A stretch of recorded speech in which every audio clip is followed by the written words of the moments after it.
Yau ma kunu za a sha. Littafin abokin fira kashi na 1 wallafar Dr. Muhammad Mansur Ibrahim Sokoto wanda ni Muhammad Zaharuddin Usman na karanta. Labari na 16. Yau ma kunu za a sha. Wata amarya ce aka kai ta ɗakinta, aka ɗauki wani lokaci, 'yan uwanta suna zuwa suna taya ta girki. Daga bisani sai suka rage, sai ta fara yin girki da kanta. Ango kuwa santi yake yi saboda daɗin abincinta. Wata rana kawai sai ya so ya birge abokansa, ya nuna musu irin sa'ar mata da ya yi wacce ta iya girki. Don haka sai ya sanar da ita tun da dare cewa gobe da rana zai zo da abokansa don su ci abinci a cikin gidansa. Da aka wayi gari zai fita, ya sake tuna mata cewa yau fa akwai baƙi. Sannan ya kawo kuɗin cefane ya bata, ya fita zuwa nasa sha'ani.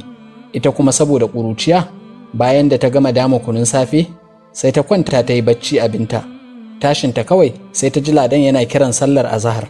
Kamar ba a yi komai ba, sai ta share ta ci gaba da sha'aninta.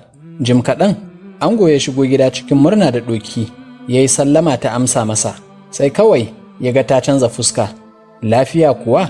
Ta ce, ba komai, kin kammala abincin dai, ni fa kunu kawai na yi. Kunu? Ta ce, shi nake sha'awar sha. Bai ce mata uffan ba, ya kaɗa kai ya fita. Amarya dai ta san ba ta yi daidai ba, amma kuma tana jiran hukuncin da mai gida zai yanke mata. Amma kuma mai zai iya yi a yanzu? Farawa da iyawa, amarya da ragga. Da maraice ta yi, ta neme shi kuɗin cefane, sai ya ce ai kunu za mu sha. A ranta ta ce, wannan kam ai ba komai, ya ma fi sauƙin damawa. Aka wayi gari aka sha kunu, da rana kunu, da dare ma kunu. Haka aka kwana 3, duk sadda ta nemi kuɗin cefane, sai ya ce mata, ai kunu za mu sha. Ta gaji da haƙuri da shan kunu, sai ta arce zuwa gidansu. Da mahaifinta ya ganta a gida, sai abin ya bashi mamaki. Nan take ya buga mijinta waya yana tambayarsa, ko lafiya ya kawo ta gida a yanzu? Ya ce, baba, ni ban ma san ta tafi ba, amma dai kaji yadda aka yi. Sai ya ce, to shi kenan, ka bar ta kawai, ba sai ka zo ɗaukar ta ba. Da lokacin fitarsa ya yi, sai uwar gida ta nemi kuɗin cefane. Sai ya ce, ai gidan nan yau kunu za a sha. Da yamma ma ya ce, kunu za a sha.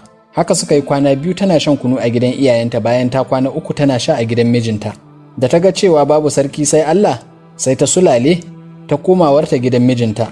Shi kuma sai ya yi kamar bai san akwai wani abu ba, ya yi maraba da ita, suka gaisa, sannan ya ce, ta tashi ta ɗora masa ruwan zafi, yana son zai sha kunu. Ai kuwa sai ta fashe da kuka, sannan ta durƙusa, tana ba shi haƙuri, tana roƙon gafararsa. Suka shirya, ba ta sake yin irin wannan ganganci ba. Darussa. Akwai hanyoyin da ake magance matsala ba sai da fushi ko zagi ba. Mai gida shi ne takobin daga, idan babu haɗin kansa, gida ba zai yi kyau ba. Aure akwai daɗi, amma fa in an dace da iyaye masu mutunci.